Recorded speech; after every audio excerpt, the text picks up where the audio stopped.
अगर आपका भी स्पीकर बंद हो गया है, जैसे कि ये देख सकते हो आप डस्ट से भरा हुआ है, हम क्या करते हैं, हम घर पे बैठे हुए इसमें सुई लगा देते हैं या कुछ लगा देते हैं। इसको कैसे साफ़ करना है, साफ़ करने का हम आपको तरीका भी बताते हैं और ना ही इसका कोई नुकसान होगा और आवाज़ भी अच्छे से आ जाएगी। सबसे पहले हम आपको ऊपर का स्पीकर जो है हम साफ़ करके दिखाते हैं। हमने इस प्रकार का ब्रश लेना है जो पेंटिंग के लिए इस्तेमाल किया जाता है घर पे। अगर आपके पास ये ब्रश नहीं मिल रहा है तो आप इस तरह का ब्रश भी इस्तेमाल में लेके आ सकते हो, जो कि घर पे हर रोज़ यूज़ किया जाता है। और हमने क्या करना है, जैसे कि मैंने इसमें वाइट पेट्रोल लिया हुआ है जो कि जहाज़ों में डाला जाता है, जिसे आप मार्केट से नहीं ले सकते, आप नॉर्मल पेट्रोल का भी इस्तेमाल कर सकते हो। हमें बिल्कुल थोड़ा लेना है।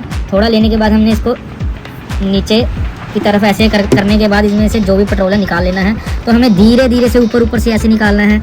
देखिए बहुत ही आसान तरीके से, जो कि इसमें स्पीकर साफ़ हो जाए और अंदर की तरफ जाली ना जा पाए।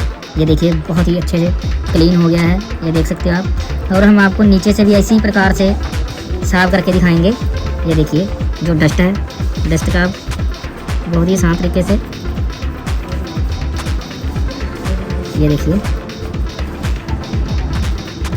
बहुत ही डस्ट है, इसलिए हमने धीरे धीरे करके इस प्रकार से साफ़ करना है, जो कि हमें अच्छे से क्लीन नीचे की जाली जो दिखाई देने लग जाएगी जब, तो समझ सकते हो आप कि आपका स्पीकर बहुत ही अच्छे से साफ़ हो गया। ये देखो जैसे कि आप देख सकते हो किसी भी प्रकार की इसमें डस्ट नहीं रही। और अगर हम इसकी जो वाइब्रेट होता है जहाँ से इसमें भी मिट्टी जाए और वाइब्रेट बंद हो जाए, इसको भी हमने धीरे धीरे से डस्ट को बाहर निकाल लेना है। ये देखिए जैसे कि आप देख सकते हो इसकी जो वाइब्रेटर करती है इसमें डस्ट कितनी, हम कैसे साफ़ करेंगे, बिल्कुल आराम से इसको डस्ट को बाहर निकालेंगे ताकि हमारा जो बटन है वो बहुत ही ज़्यादा स्मूथ हो सके। ये देखिए बहुत स्मूथ हो गया, ऊपर से भी बंद है।